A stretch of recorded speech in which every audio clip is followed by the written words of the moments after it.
الحمد للہ وحدہ لا شریک لہ والصلاة والسلام علی من لا نبی بعد وعلی آلہ واصحابہ الذین اوفوا عہدا اما بعد فاعوذ باللہ من الشیطان الرجیم بسم اللہ الرحمن الرحیم والعصر ان الانسان لفی خسر الا الذین آمنوا وعملوا الصالحات وتواصوا بالحق وتواصوا بالصبر اللہم صلی علی محمد وعلی آل محمد کما صلیت علی ابراہیم وعلی آل ابراہیم انک حمید مجید اللہم بارک علی محمد وعلی آل محمد کما بارکت علی ابراہیم وعلی آل ابراہیم انک حمید مجید۔ اللہ تعالیٰ کا بہت بڑا احسان ہے کہ اللہ تعالیٰ نے فضل فرمایا، اللہ تعالیٰ نے کرم فرمایا اور ہمیں دین کا علم پڑھنے کی توفیق عطا فرمائی۔ اللہ تعالیٰ اس کو سمجھنے کی، اس پر عمل کرنے کی توفیق عطا فرمائے۔ آپ تمام طلبہ اور آپ تمام طالبات جنہوں نے 4 سالہ عالم کورس اور عالمہ کورس میں آج سے 3 سال پہلے داخلہ لیا، آپ نے سال اول یعنی یامہ، سال ثانی یعنی خاصہ، سال ثالث یعنی عالیہ مکمل کیا، اور اب آپ سال رابع چوتھے سال میں عالمیہ کے سال میں داخل ہو گئے ہیں، اور یہ آپ کا باقاعدہ 4 سالہ عالم اور عالمہ کورس کا آخری سال ہے۔ اس کے بعد انشاءاللہ العزیز آپ نے تخصص بھی کرنا ہے، اور ابھی اور بھی مراحل باقی ہیں، لیکن اس حوالے سے آخری سال ہے کہ جو ہم نے 4 سالہ عالم یا عالمہ کورس بنایا ہے اس کا آپ کا آخری سال ہے۔ میں آج آخری سال کے شروع میں کچھ باتیں آپ کی خدمت میں بنیادی عرض کرنا چاہتا ہوں۔ بات تو ایک ہے جس کا نام حلف نامہ ہے، اور اس کے تحت پھر کئی باتیں ہیں۔ میں مناسب سمجھتا ہوں کہ آپ کو پڑھ کر سناؤں کہ آپ نے باقاعدہ ہمارے پاس اگر 4 سالہ عالم کورس کرنا ہے یا عالمہ کورس کرنا ہے تو آپ کو کس بات کا باقاعدہ حلف دینا ہوگا۔ میں پڑھ کے سناتا ہوں، پھر اس کی وضاحت مختصر سی کر دوں گا۔ پہلے تو نام ہے، ولدیت ہے، تاریخ پیدائش ہے، پتہ ہے، phone number, what's app number, عصری تعلیمی قابلیت، پیشہ، مصروفیت، یہ سب ہے۔ جو عہد ہے اس کو ذرا اچھی طرح سے مات فرما لیں۔ نمبر 1، میں دین اسلام، مسلک اہل سنت والجماعت، مذہب احناف، منہج دیوبند پر ہمیشہ کاربند رہوں گا۔ اگر عالمہ ہے تو کہے گی میں کاربند رہوں گی، اور کسی قسم کے انحراف یا اختلاف کا مرتکب نہیں ہوں گا۔ عالمہ ہے تو مرتکب نہیں ہوں گی۔ نمبر 2، میں ای مرکز کے تمام علمی، اخلاقی، تربیتی اور انتظامی ضوابط کا مکمل طور پر پابند ہوں گا۔ اگر عالمہ ہے تو پابند ہوں گی، اور ان کی خلاف ورزی سے اجتناب کروں گا۔ عالمہ ہے تو کروں گی۔ نمبر 3، میں اپنی وضع، قطع اور ظاہری شکل و صورت میں شریعت مطہرہ کے احکام کا مکمل لحاظ رکھوں گا۔ عالمہ ہے تو رکھوں گی۔ سنت کے مطابق ایک مشت داڑھی، لباس اور طرز حیات اختیار کروں گا۔ ظاہر اگر عالمہ ہے تو وہاں مشت داڑھی تو نہیں ہے، بس لباس اور طرز اختیار سنت کے مطابق اختیار کروں گی۔ آگے وضاحت، اگر میرا کوئی عقیدہ یا نظریہ یا عمل دین اسلام، مسلک اہل سنت والجماعت، مذہب احناف، منہج دیوبند کے صریحاً خلاف ہوا تو میں یہ تسلیم کرتا ہوں، عالمہ ہے تو تسلیم کرتی ہوں کہ میں ای مرکز کا فاضل، ترجمان، نمائندہ تسلیم نہیں کیا جاؤں گا۔ عالمہ ہے تو ای مرکز کی فاضل، ترجمان، نمائندہ تسلیم نہیں کی جاؤں گی۔ میں کورس کے اختتام پر سند، سرٹیفکیٹ کا مستحق نہیں ہوں گا۔ اگر عالمہ ہے تو میں کورس کے اختتام پر سند یعنی سرٹیفکیٹ کی مستحق نہیں ہوں گی۔ اگر میں سند یا سرٹیفکیٹ کے حصول کے بعد مذکورہ امور میں سے کسی کی بھی خلاف ورزی کا ارتکاب کروں تو میری سند اور سرٹیفکیٹ منسوخ تصور کیا جائے گا۔ آگے طالب علم یا طالبہ کے دستخط ہے، تاریخ ہے، ایک وضاحت آگے نوٹ کے نام سے۔ ای مرکز میں داخلہ لینے والے طلبہ اور طالبات کا تعلق عمومی طور پر فقہ حنفی سے ہوتا ہے۔ اسی بنا پر حلف نامے میں مذہب احناف کی تعبیر استعمال کی گئی ہے، تاہم اہل سنت والجماعت کے دیگر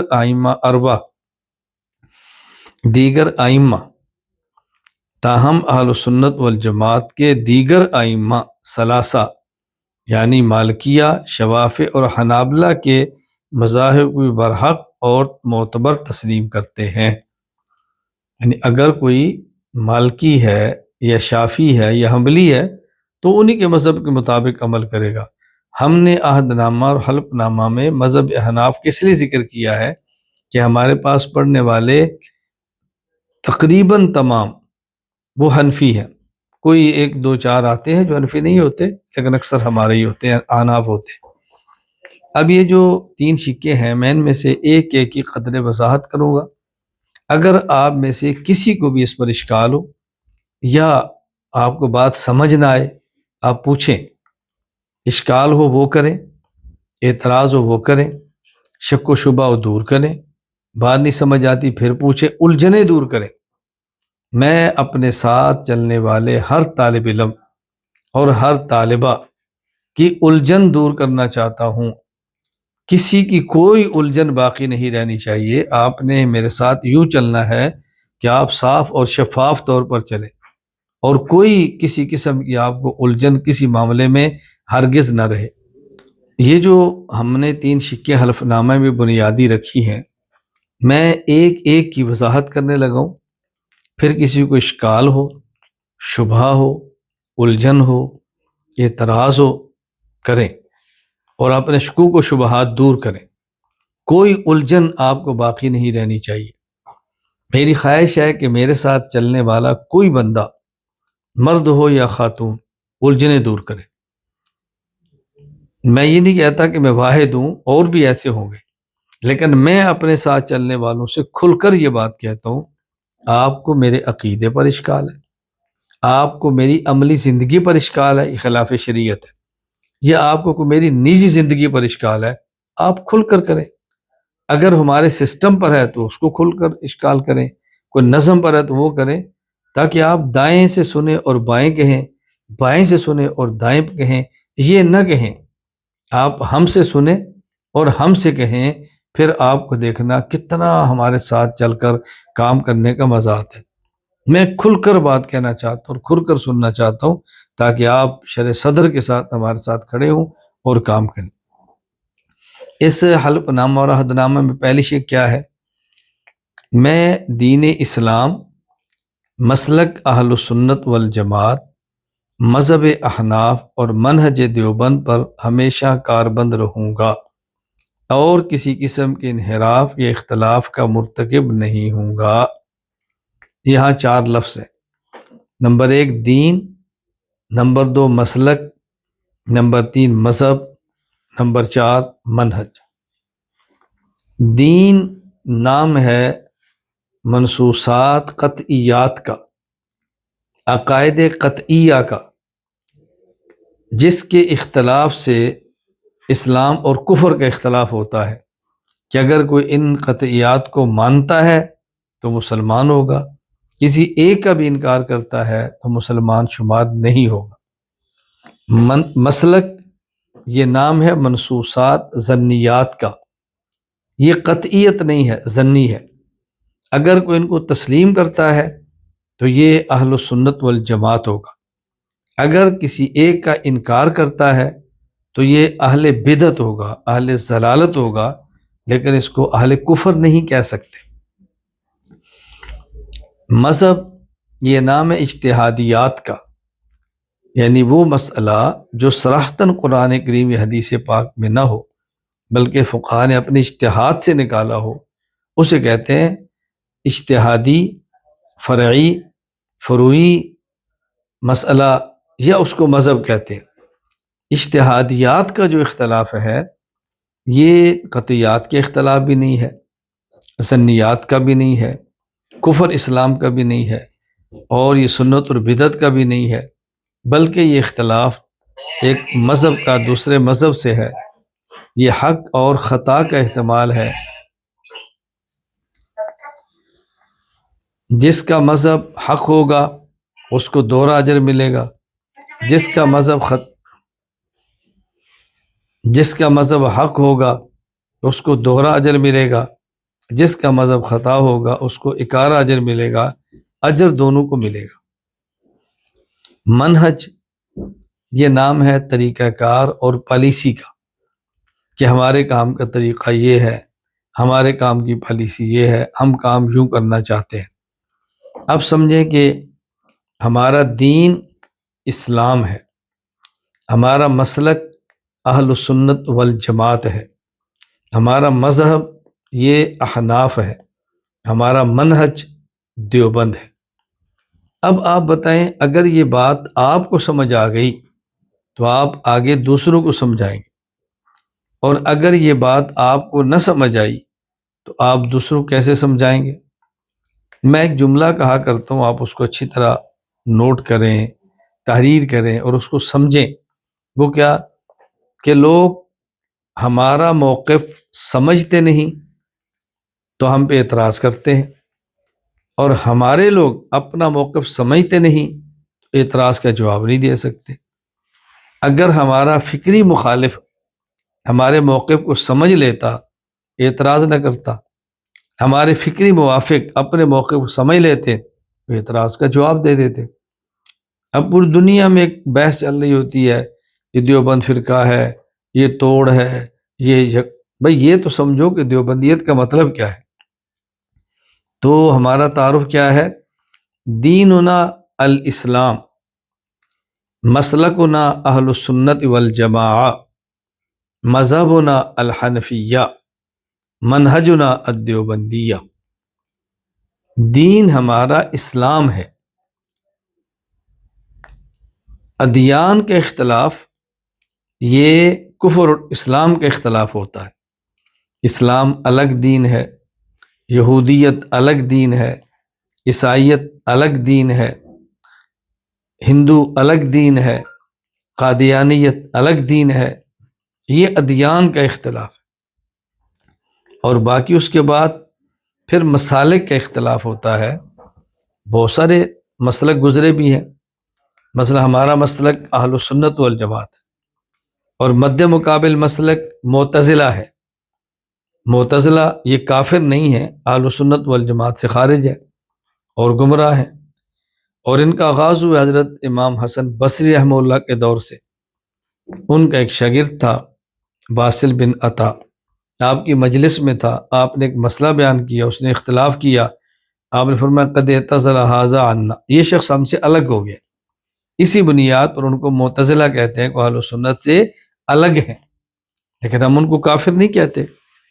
یہ مسلکی اختلاف ہے۔ ہم رسول اکرم صلی اللہ علیہ وسلم کی قبر اطہر میں دنیاوی جسد مبارک کے ساتھ حیات کے قائل ہیں۔ اگر کوئی قائل نہیں ہے تو ہم اس کو کافر نہیں کہتے۔ تو یہ مسلک کا اختلاف ہے۔ اس کے بعد پھر اختلاف ہے مذہب کا۔ حضرت امام ابو حنیفہ، حضرت امام مالک، حضرت امام شافعی، حضرت امام احمد بن حنبل رحمہم اللہ تعالی، ان حضرات کے 4 مذاہب ہیں۔ آپ کوئی بھی کتاب دیکھ لیں، وہاں لکھا ہوگا مذاہب اربع۔ آپ کوئی بھی کتاب دیکھیں، وہاں لکھا ہوگا ھذا مذہب ابی حنیفہ، ھذا مذہب شافعی۔ کہیں بھی آپ کو مسلک کا لفظ نظر نہیں آئے گا، کہیں بھی۔ اور اس کے بعد دیوبندیت ہے۔ یہ منہج ہے، یہ پالیسی ہے، یہ طریقہ کار ہے کہ جب انگریز غاصب آیا اور اس نے پورے ہندوستان پہ قبضہ کیا، ہندوستان کا معنی بنگلہ دیش، موجودہ انڈیا اور پاکستان، یہ سارا ہند تھا۔ بعد میں تقسیم ہوئی تو 3 ملک بن گئے، پہلے 2 بنے پھر آج 3 بن گئے ہیں۔ تو انگریز کے خلاف جہاد ہوا، شاملی کے میدان میں بہت سارے حضرات شہید ہو گئے۔ اس وقت امیر حضرت حاجی امداد اللہ مہاجر مکی رحمہ اللہ تھے۔ ان کے 2 اہم مرید اور خلفاء مفتی رشید احمد گنگوہی اور مولانا محمد قاسم نانوتوی تھے رحمہم اللہ تعالی۔ ان حضرات نے غور کیا کہ جنگ سے ہم شاید غالب نہ آئیں، ایک ادارہ مدرسہ بنا لیں اور اس سے امت کی فکری تربیت کریں، امت کے ایمان کو بچائیں اور پورے عالم میں کام کی ترتیب اٹھائیں۔ تو دارالعلوم دیوبند قائم کیا گیا۔ اس کے لیے حضرت قاسم نانوتوی رحمۃ اللہ علیہ نے 8 اصول بنائے جنہیں اصول ہستگانہ کہتے ہیں، اور اس پر انہوں نے پھر ایک کام شروع کیا۔ ایک دیوبندیت ایک منہج تھا، اب ہم نے ملک میں کام کیسے کرنا ہے، پوری دنیا میں کام کیسے کرنا ہے، پوری دنیا میں روابط کیسے رکھنے ہیں، ہمارا فتنوں کے خلاف کام کیا ہوگا، خارجی فتنوں کا رد کیسے کریں گے، داخلی فتنوں کا رد کیسے کریں گے، ہمارا اصلاحی نظام کیا ہوگا۔ یہ ایک دیوبندیت منہج تھا۔ تو دیوبندیت نہ الگ سے دین ہے، نہ الگ سے مسلک ہے، نہ الگ سے مذہب ہے، بلکہ دیوبندیت ایک منہج ہے۔ اگر کوئی شخص مسلمان بھی ہے، اہل سنت والجماعت بھی ہے اور حنفی بھی ہے اور دیوبندیت کے منہج پہ نہیں ہے تو ہم اس کو گمراہ نہیں کہتے، کسی اور منہج پہ کام کریں، اس میں کیا حرج ہے؟ ہم تو مجبور نہیں کرتے، ہماری منہج پہ کام کرو۔ اب بتائیں جب یہ بات آپ کو سمجھ آئے گی تو کتنی آسانی سے آپ بات کر سکتے ہیں۔ اچھا، آج ہمارے یہاں کیا ہوتا ہے، بسا اوقات بعض جگہوں پہ کورس کرائے جاتے ہیں کس بات کے، مسالک کے، اور عنوان قائم رکھا جاتا ہے تقابل ادیان۔ تقابل ادیان کا معنی ہے اسلام اور کفر کے اختلاف، اور تقابل مسالک کا معنی ہے اہل سنت اور اہل بدعت کے اختلاف۔ یہ مسلمانوں کے باہمی اختلافات ہیں، یہ مسلمانوں کسی کافر سے اختلاف نہیں ہے۔ تو دین کا اختلاف الگ ہے، مسلک کا اختلاف الگ ہے، مذہب کا اختلاف الگ ہے، اور منہج کا اختلاف الگ ہے۔ شدید ترین اختلاف وہ دین کا ہے۔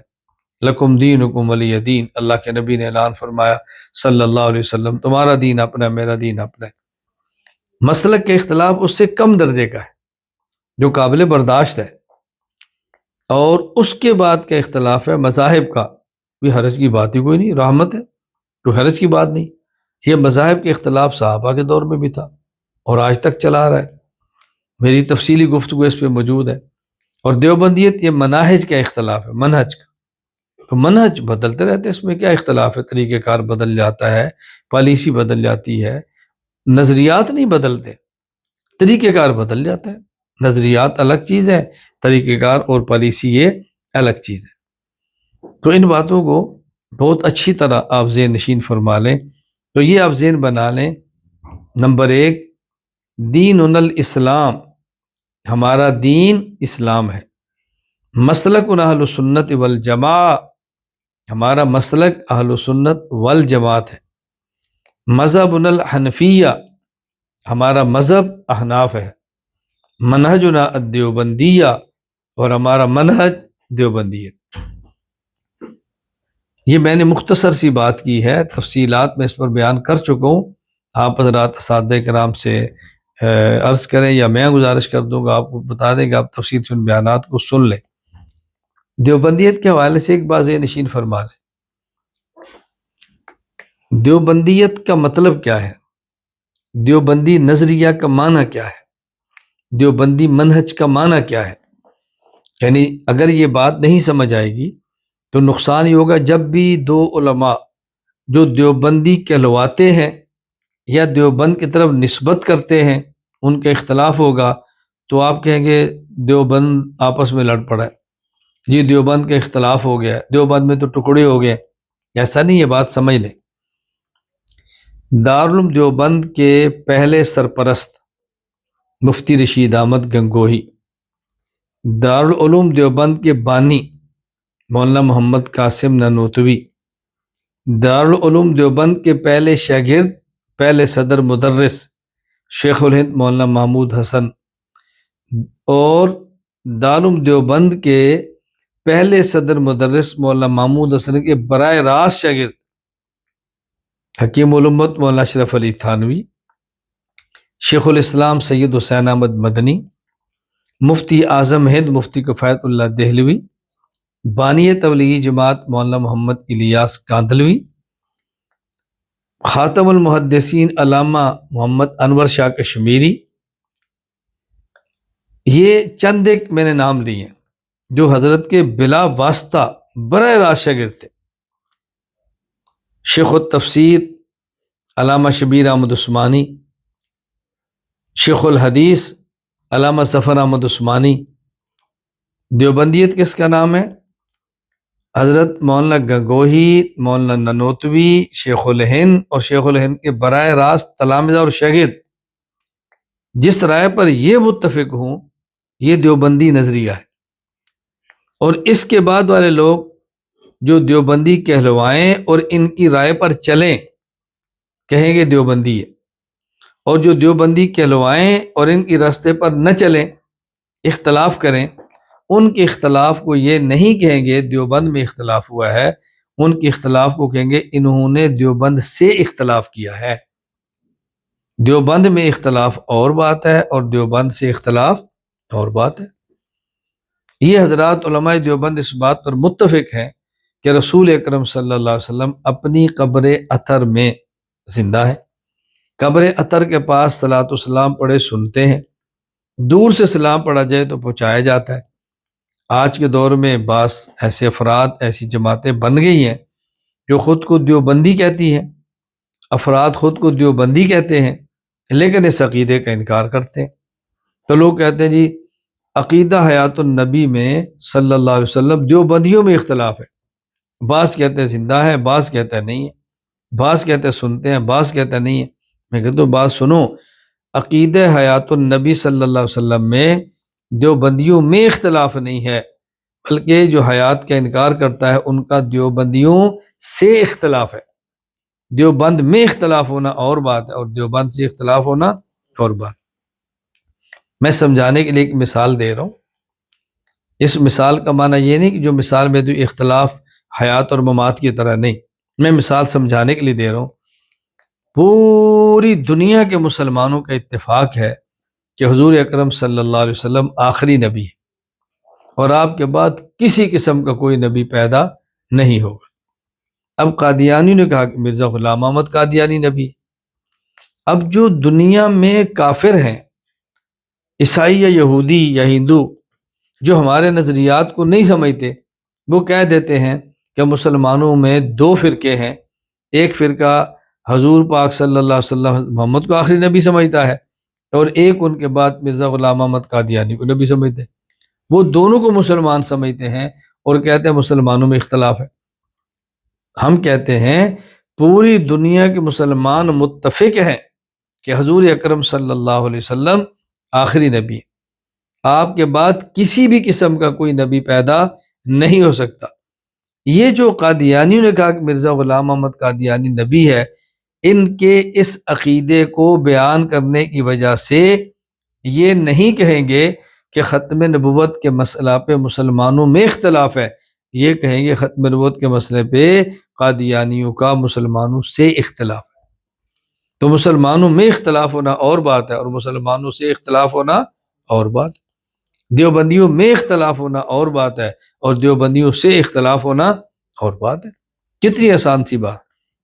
تو میں نے اس لیے اس کی کچھ وضاحت کی ہے کہ آپ کے سامنے بات آ جائے کہ ہمارا دین اسلام ہے، ہمارا مسلک اہل سنت والجماعت ہے، ہمارا مذہب احناف ہے اور ہمارا منہج دیوبند۔ یہ جو آج لوگ کہتے ہیں جی آپ نے کئی فرقے بنا رکھے ہیں، قرآن کریم کہتا ہے وَاعْتَصِمُوا بِحَبْلِ اللَّهِ جَمِيعًا وَلَا تَفَرَّقُوا، اللہ کی رسی کو مضبوطی سے پکڑو، ٹکڑے نہ کرو، فرقے نہ بناؤ۔ یہ کہتے ہیں یہ حنفی ہے، یہ مالکی ہے، یہ شافی ہے، یہ حنبلی ہے، انہوں نے تو چار ٹکڑے بنا دیے، انہوں نے چار فرقے بنا دیے۔ میں کہتا ہوں زیادہ دلائل سے لمبی بات میں کیا کروں، اے کاش تمہیں حبل کا معنی آتا، اے کاش تمہیں حبل کا معنی آتا. حبل کا معنی ہے رسی. قرآن کہتے ہیں وَاعْتَصِمُوا بِحَبْلِ اللَّهِ، تم اللہ کی رسی کو مضبوط پکڑو. رسی ایک دھاگے کا نام نہیں ہوتا، رسی کئی دھاگوں سے مل کر بنتی ہے. اگر قرآن کہتا ہے وَاعْتَصِمُوا بِخَيْطِ اللَّهِ کہ تم ایک دھاگے کو پکڑو، تو پھر آپ کہتے قرآن تو کہتا ہے ایک دھاگا، اور آپ نے تو کئی دھاگے بنا لیے. قرآن نے کہا ہے اللہ کی رسی کو مضبوط پکڑو، اور رسی میں کئی دھاگے ہیں. اس میں قرآن بھی ہے، اس میں حدیث بھی ہے، اس میں صحابہ بھی ہیں، اس میں اہل بیت بھی ہیں، اس میں مذاہب بھی ہیں. یہ مذاہب کا اختلاف جب قرآن کریم میں ہے، ایک رائے داؤد علیہ السلام کی ہے، ایک رائے سلیمان علیہ السلام کی ہے قرآن میں. اچھا، اسی طرح احادیث میں صحابہ کا آپس میں اختلاف ہے، جو مذہبی اختلاف تھا، اجتہادیات کا تھا. تو قرآن کریم یہ نہیں کہتا کہ دھاگے کو پکڑو، قرآن کہتا ہے رسی کو پکڑو. رسی وہ ہوتی ہے جس کے اندر کئی دھاگے ہو. معنی حبل رسی کا نہیں آتا، اور اعتراض امام ابو حنیفہ پہ کیا جا رہا ہے، امام مالک پہ کیا جا رہا ہے، امام شافعی پہ کیا جا رہا ہے، امام احمد بن حنبل پہ کیا جا رہا ہے رحمہ اللہ تعالی. آپ اپنا علمی قد دیکھیں، اور پھر جن پر اعتراض کرتے ہیں ذرا ان کی شخصیات کو دیکھیں. اس لیے میں بار بار کہہ رہا ہوں کہ آپ نے پریشان نہیں ہونا. یہ ذہن بنا لیں کہ ہمارا دین اسلام ہے، ہمارا مسلک اہل السنت والجماعت. اور یہ ذہن میں رکھ لیں اہل السنت والجماعہ، السنہ پر الف لام ہے، والجماعہ جماع پر الف لام ہے. آپ نے پڑھا ہے الف لام تعریف کے لیے آتا ہے، معرفہ کے لیے. معلوم ہوتا ہے اہل السنت سے مراد ہر سنت نہیں ہے، بلکہ خاص سنت ہے جو کہ سنت رسول ہے صلی اللہ علیہ وسلم. والجماعت سے مراد ہر جماعت نہیں ہے، بلکہ وہ جماعت ہے جو جماعت صحابہ ہے رضی اللہ تعالی عنہم اجمعین. جس طرح ہمارا کلمہ ہے قرآن کریم میں فَاعْلَمْ أَنَّهُ لَا إِلَٰهَ إِلَّا اللَّهُ، لا الہ، اس الہ پر الف لام نہیں ہے، اس کے اندر ہر بت، ہر معبود. الا اللہ، یہ اللہ کے بعد جو اللہ اس پر الف نام ہے، اس مراد خاص الہ ہے جو ہمارا رب ہے، کوئی اور نہیں. یہ بات میں کیوں سمجھا رہا ہوں؟ آپ کو ہندوستان پاکستان میں کئی مساجد ملیں گی جس کے بعد لکھا ہوگا اہل السنت و جماعت، اور آپ کو ایسے لوگ ملیں گے جو اس پہ تقریریں کرتے ہیں اور چبا چبا کے کہتے ہیں ہم اہل السنت و جماعت ہیں. تو ہم اہل السنت و جماعت نہیں ہیں، بلکہ اہل السنت والجماعت. سنت سے مراد خاص سنت اللہ کے رسول صلی اللہ علیہ وسلم، اور والجماعت سے مراد خاص جماعت، جماعت صحابہ کرام رضی اللہ تعالی عنہم اجمعین کی. جب ہم کہتے ہیں نا صحابہ کرام، اس کے اندر اہل بیت بھی آتے ہیں. ایسا نہیں کہ اہل بیت اس میں نہیں ہوتے. کیوں؟ صحابی کسے کہتے ہیں؟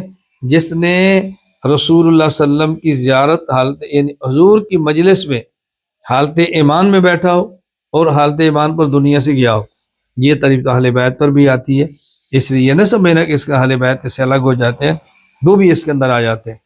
کہ میں نے مختصر سی بات کی ہے کہ دین اسلام ہے، مسلک اہل سنت والجماعت ہے، مذہب ہمارا احناف ہے، اور منہج ہمارا دیوبندیت. اس پر کسی کو سوال ہو کھل کر کریں، اشکال ہو کھل کر کریں، کوئی الجھن ہو آپ کھل کے اپنی بیان کریں. میں انشاءاللہ آپ کے ساتھ موجود ہوں، آپ نے پریشان نہیں ہونا. دوسری شک، میں ای مرکز کے تمام علمی، اخلاقی، تربیتی اور انتظامی ضوابط کا مکمل طور پر پابند رہوں گا، اور ان کی خلاف ورزی سے اجتناب کروں گا. اس کے اندر کیا ہے؟ نمبر ایک، علمی ضوابط کا معنی کیا ہے؟ کہ میں دائیں بائیں منہ نہیں ماروں گا. جو ای مرکز کتاب کہہ رہا ہے وہ پڑھوں گا، جو ای مرکز کتاب دے رہا ہے میں اس کو دیکھوں گا. جس شرح کی بات ای مرکز کے، میں اس شرح کو دیکھوں گا. یہ بات میں کیوں کہہ رہا ہوں؟ بات اچھی طرح سمجھ لیں. قرآن کریم کی تفسیر وہ پڑھے جو ہم آپ کو کہہ رہے ہیں، ہر ایک نہ پڑھے. اس لیے کہ ابھی آپ کی صلاحیت نہیں ہے کہ آپ حق اور باطل، ٹھیک اور غلط میں فرق کر سکیں۔ کسی بھی حدیث کی کتاب کی شرح وہ لیں جو ای مرکز کہتا ہے، جو اساتذہ کرام کہتے ہیں۔ آپ ابھی فیصلہ نہیں کر پائیں گے کہ کون سی شرح لینی چاہیے، کون سی نہیں لینی چاہیے۔ اسی طرح فقہ کی کتابیں ہیں، اسی طرح عقائد کی کتابیں ہیں۔ فی الحال اپنی طرف سے آپ کوئی تفسیر دیکھنا، کوئی شرح دیکھنا، کوئی عقیدے کتاب دیکھنا، یہ نہ کریں۔ فی الحال آپ کسی کی بات نہ سنیں، ہمیں پڑھیں اچھی طرح۔ اور یہ بات میری ذہن نشین فرما لیں، اب آپ کا یہ چوتھا اور آخری سال ہے، میں یہ بات پہلے سال سے کہہ رہا ہوں۔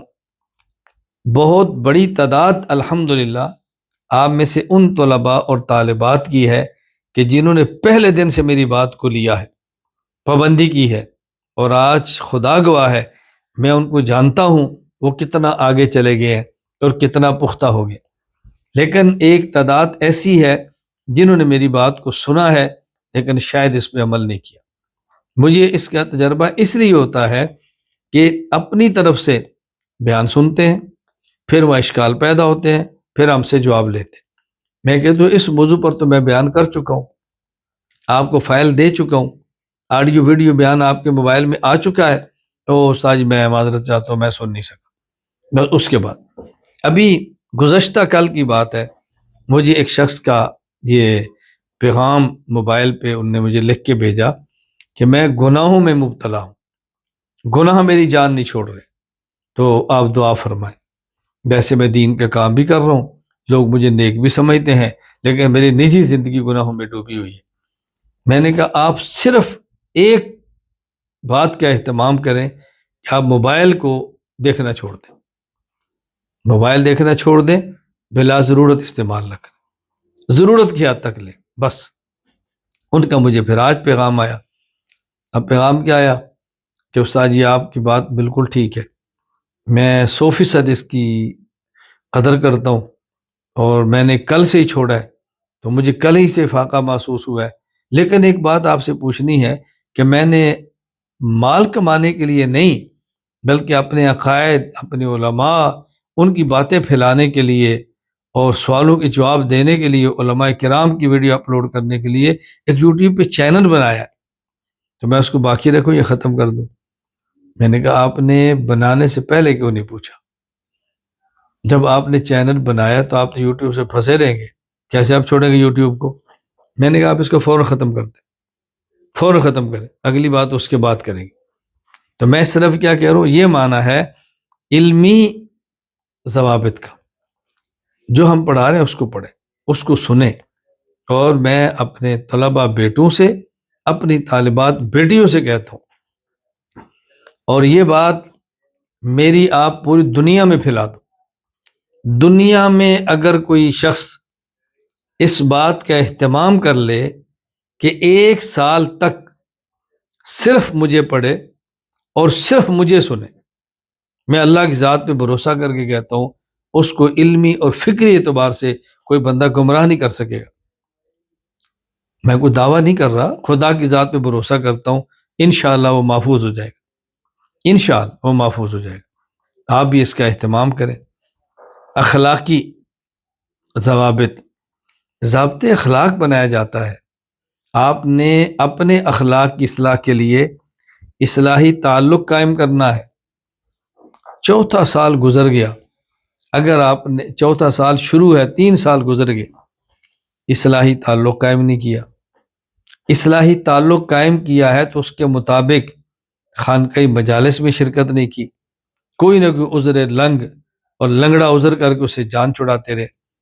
اگر مجلس میں شرکت کر لی اور گناہوں میں مبتلا تھے تو بتایا نہیں، اپنی اصلاح کی کوشش نہیں کی، اذکار اور معمولات کی پابندی نہیں کی، تو بتائیں اخلاق کیسے درست ہوں گے؟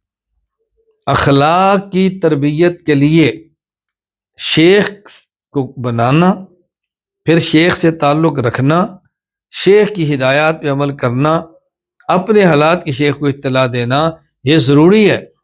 اس کے بعد ایک مرید کی اخلاقی تربیت نہیں ہو سکتی۔ یہ اچھی طرح ذہن نشین فرما لیں۔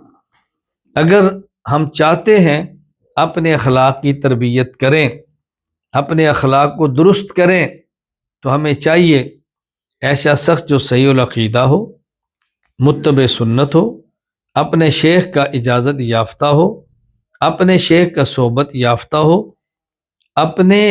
اپنا ہم مزاج ہو، اور ان سے رابطہ ہو سکتا ہو، ان سے اپنا اصلاحی تعلق قائم کر لیں۔ اور جب اصلاحی تعلق قائم کر لیں پھر دو چیزوں کا خیال کریں۔ نمبر ایک، اپنے حالات کی اطلاع شیخ کو دیں۔ نمبر دو، شیخ کی طرف سے ملنے والی ہدایات کی اتباع خود کریں۔ مرید کی جانب سے حالات کی اطلاع اور شیخ کی جانب سے آنے والی ہدایات کی اتباع جو شخص کر لے اس کی اخلاقی تربیت ہو جائے گی انشاءاللہ العزیز۔ تربیتی اور انتظامی ضوابط، ان چیزوں کا تعلق دیانت کے ساتھ ہے جس کا ہم نے خیال کرنا ہے۔ کچھ چیزیں ایسی ہیں کہ جو بڑے آرام سے سمجھ آتی ہیں، کچھ ایسی ہیں جس میں خدشہ ہوتا ہے انسان ڈنڈی مارے۔ مثال کے طور پر ہم نے طے کیا ہے کہ فلاں کورس کی، فلاں سمسٹر کی یہ فیس ہے۔ اگر کوئی طالب علم فیس آدھی دے، چوتھا حصہ دے، نہ دے، ہم تب بھی اس کو پڑھاتے ہیں، فیس کی بنیاد پر نہ لیتے ہیں، نہ فیس نہ دینے کی بنیاد پر اس کو خارج کرتے ہیں۔ کوئی ایک طالب علم یا کوئی ایک طالبہ پوری دنیا سے آپ ثابت نہیں کر سکتے کہ جس کو اس بنیاد پہ ای مرکز نے داخلہ نہ دیا ہو کہ وہ فیس ادا نہیں کر سکتا، نہ فیس ادا نہیں کر سکتی۔ اور ایک طالب یا ایک طالبہ ایسی آپ ثابت نہیں کر سکتے جن کو اس بنیاد پہ فارغ کر دیا ہو وہ فیس نہیں دیتا یا وہ فیس نہیں دیتی، ایک بھی نہیں ایسا۔ میں تو تاکید کرتا ہوں اس کا خیال کریں۔ ہاں، میرے علم میں ایسے طلبہ اور ایسی طالبات موجود ہیں، یعنی بعض ایسی طالبات بھی ہیں الحمدللہ کہ جنہوں نے ہم سے رابطہ کر کے گزشتہ 2 سالوں کی فیس اکٹھی دی ہے کہ یہ آپ نے ہم سے فیس نہیں دی، اور بعض ایسی بھی نہیں کہ انہیں گلہ کیا کہ آپ لوگ فیس مانگتے ہی نہیں ہیں۔ میں صرف یہ کہہ رہا ہوں کہ ہم داخلے میں فیس کی بنیاد پہ داخلہ نہیں دیتے اور فیس کی بنیاد پہ نہیں رکھتے، فیس ہماری ضرورت ہے، اس کے بغیر ہمارا نظام نہیں چلتا، اس کے بغیر ہماری ضرورتیں پوری نہیں ہوتی۔ اب انتظامی اور تربیتی ضوابط کا مطلب کیا ہے؟ آپ اس کا خیال کریں، جب فیس طے ہے تو آپ دیں، کوئی عذر ہے تو بتائیں، اس کا خیال کریں۔ اسی طرح ہمارا تربیتی اور انتظامی ضوابط ہے، وہ کیا ہیں؟ آپ نے پورے وقت پہ آنا ہے اور آپ نے بیٹھنا ہے اور پڑھنا ہے، اس کا خیال کریں۔ اگر کبھی کسی عذر کی وجہ سے شریک نہ ہو سکے، ریکارڈنگ کو سنیں۔ جب آپ نے رات کو پڑھنے کے بعد کہا گیا تو تکرار کریں، جو آپ کا مجموعہ بنا دیا گیا اس کے ساتھ جڑیں، سبق میں آنے سے پہلے مطالعہ کریں، محنت کریں۔ جو جمعہ ہفتہ اتوار 3 دن ہے، ان 3 دنوں میں گزشتہ اسباق کو دہرائیں۔ پہلے بھی دہرانا تھا لیکن اب زیادہ دہرانا ضروری ہے، کتابیں بڑی ہیں، وقت کم ہے اور ہم نے محنت زیادہ کرنی ہے، وگرنہ کامل اور مکمل نفع اور فائدہ نہیں ہوگا۔ جو کام ذمہ لگایا جائے اس کا خیال کریں، ترجیحی بنیادوں پر آپ پورا وقت اس کو دیں۔ تو انتظامی تربیت اور انتظامی ضوابط کا خیال کریں۔ پرچے کا کہہ دیا گیا، آپ نے حل کرنا ہے۔ اب ظاہر ہے دیانت کا تقاضا یہ ہے کہ آن لائن پرچہ ہے، کبھی نقل نہ مارے، کبھی کسی دوسرے کا پرچہ حل نہ کرے، کسی کو پرچہ حل کر کے نہ دیں، کسی سے پرچہ حل نہ کروائیں۔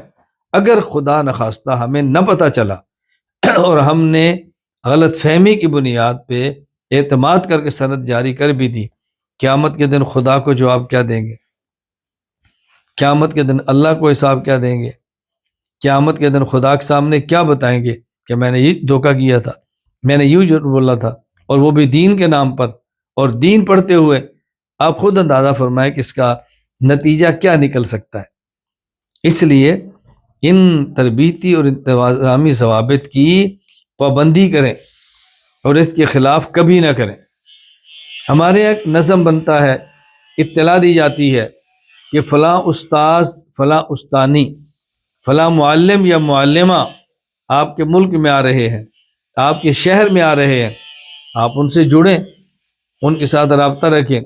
ہم تو بلکہ یہ ترتیب بنا رہے ہیں اور ابھی ترغیب دے رہے ہیں کہ ہمارے طلباء جو ای مرکز کے تحت پڑھتے ہیں، جب جمعہ، ہفتہ، اتوار چھٹی ہوتی ہے اور وہ ان 3 دنوں میں روزانہ یا 2 دن یا 1 دن جتنا وقت اکٹھا گزار سکتے ہیں وہ آپس میں آف لائن بیٹھ کے تکرار کیا کریں، بیٹھ کے پڑھیں۔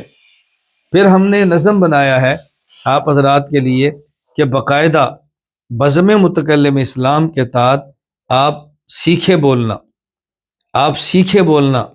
بیان کرنا سیکھیں۔ اب دیکھیں نظم بنا دیا، استاد نگرانی کر رہا ہے، معلمہ نگرانی کر رہی ہے، طلبہ اور طالبات تیاری نہیں کرتے، پھر ہم سے گلہ کرتے ہیں کہ جی 4 سال گزر گیا، ہم تو بولنا نہیں سیکھا، ہم تو بیان کرنا نہیں آ رہا۔ بیان کرنا سیکھیں گے تو بیان کرنا آئے گا، بیان کرنا نہیں سیکھیں گے تو بیان کرنا کیسے آئے گا؟ اب سبق پڑھ لیا، تکرار نہیں کر رہے، سبق سے پہلے مطالعہ نہیں کر رہے، جمعہ ہفتہ کو دہرا نہیں رہے، اور پھر کیا ہمیں فائدہ نہیں ہو رہا، اس میں ہم کیا کر سکتے ہیں؟ اس لیے آپ نے انتظامی تربیتی اور انتظامی ضوابط کی پابندی کرنی ہے۔ نمبر 3، میں اپنی وضع قطع ظاہری شکل و صورت میں شریعت مطہرہ کے احکام کا مکمل لحاظ رکھوں گا، سنت کے مطابق ایک مشداری لباس اور طرز حیات اختیار کروں گا۔ دیکھیں ہم کیوں پڑھ رہے ہیں؟ تاکہ عمل کریں۔ کیوں پڑھ رہے ہیں؟ اللہ کے حکم کا پتہ چلے۔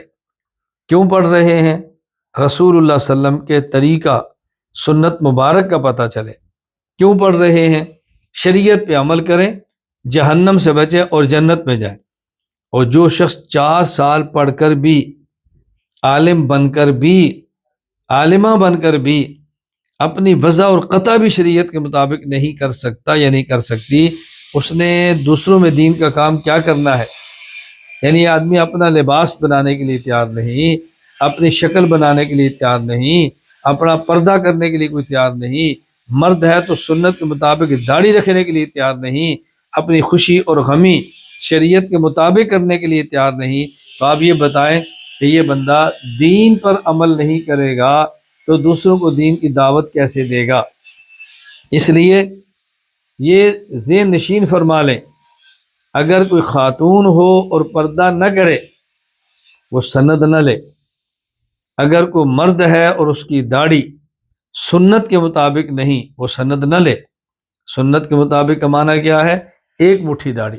دیکھیں میری داڑھی آپ کے سامنے ہے، آپ اس کو دیکھیں، 1 مٹھی ہے، آپ ادھر سے دیکھیں 1 مٹھی ہے، آپ ادھر سے دیکھیں مٹھی۔ تو داڑھی کا سنت کے مطابق ہونا ضروری ہے۔ اور یہاں ایک بات کی میں وضاحت کر دوں، یہ جو ہم کہتے ہیں نا کہ 1 مٹھی داڑھی رکھنا سنت ہے، اس کا معنی یہ ہے کہ 1 مٹھی داڑھی رکھنا سنت سے ثابت ہے، حدیث پاک سے ثابت ہے، رسول اللہ صلی اللہ علیہ وسلم مبارک عمل سے، سنت سے ثابت ہے۔ اس کا معنی یہ نہیں کہ سنت ہے رکھ لیں تو ٹھیک ہے، نہ رکھے تو کچھ بھی نہیں ہوگا۔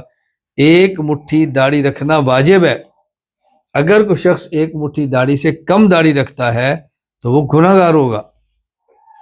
1 مٹھی داڑھی رکھیں، یاد رکھیں۔ کتنی یعنی واضح سی دلیل ہے۔ حضرت موسیٰ علیہ السلام تورات لینے کے لیے گئے، واپس آئے، قوم نے بچھڑے کی پوجا شروع کر دی۔ حضرت موسیٰ علیہ السلام کو اپنے بھائی ہارون پہ بہت غصہ آیا، تو آپ نے کہا تم نے ان کو سمجھایا کیوں نہیں؟ تو کیا کیا؟ قرآن کہتا ہے ان کی داڑھی اور داڑھی کے بال اور سر کے بال، حضرت ہارون فرما رہے ہیں یبن ام لا تاخذ بلحیتی ولا براسی، میرے داڑھی کے بال اور میرے سر کے بال نہ پکڑو۔ میری عذر یہ تھا اگر میں زیادہ کام کرتا قوم ٹکڑی ہوتی، تو آپ کہتے ہیں کہ تو نے میرا انتظار بھی نہیں کیا، قوم کو توڑ دیا ہے، میرے آنے کا انتظار کرتا، میں تو اسی تھوڑی سی نرمی برتی ہے۔ اب بتاؤ جو داڑھی تھی ہاتھ میں آتی تبھی کہا نا میری داڑھی کو نہ پکڑے، یہ چھوٹی داڑھی جو ہاتھ میں آتی ہی نہیں، اس کا آپ کیا کریں گے؟ خیر میں ابھی اس پہ دلائل نہیں دے رہا، میں صرف آپ کو سمجھانے کے لیے کہہ رہا ہوں۔ اللہ ہمیں بات سمجھنے کی توفیق عطا فرمائے۔ اپنا لباس سنت کے مطابق ہو، اپنی داڑھی سنت کے مطابق ہو، ظاہری شکل و صورت سنت کے مطابق ہو، طرز حیات شریعت کے مطابق ہو۔ اگر کوئی اس کی پابندی نہیں کرتا تو وہ سند نہ دے، وہ خود کوئی مرکز کا عالم یا عالمہ نہ کہے، اور اگر سند لی اور بعد میں اس نے گڑبڑ کر دی، وہ سمجھے کہ اس کی سند منسوخ ہے، شاید زندگی بھر ہمارا رابطہ نہ ہو، ہمیں پتہ نہ چل سکے اور ہم اس میں معذور ہوں۔ اللہ مجھے اور آپ سب کو بات سمجھنے کی توفیق عطا فرمائے۔ یہ میں نے آج گفتگو کی ہے حلف نامے عہد نامے کے بارے میں، آپ کو دے دیا جائے گا، آپ اس کو پڑھ لیں، آپ اچھی طرح سمجھ لیں اور اس پر پابندی کی کوشش کریں۔ اللہ تعالیٰ مجھے اور آپ سب کو مرتے دم تک عافیت کے ساتھ دین کی مقبول خدمت کی توفیق عطا فرمائے، خاتمہ ایمان پر فرمائے، اور ہماری نسلوں کو اللہ اس کے لیے قبول فرما لے۔ میں اللہ کا بہت شکر ادا کرتا ہوں اور کہ اللہ تعالیٰ نے ہمیں موقع دیا، ہم پڑھتے ہوئے آخری سال میں پہنچ گئے۔ آپ یقین کرتے ہوں گے، میں گزشتہ کل تھا آپ کے پہلے سبق کے لیے بیٹھا، 2 رکعت نفل پڑھ کے بیٹھا، آج حلف نامہ عہد نامے پر بیٹھا ہوں تو میں آج بھی 2 رکعت پڑھ کے بیٹھا ہوں۔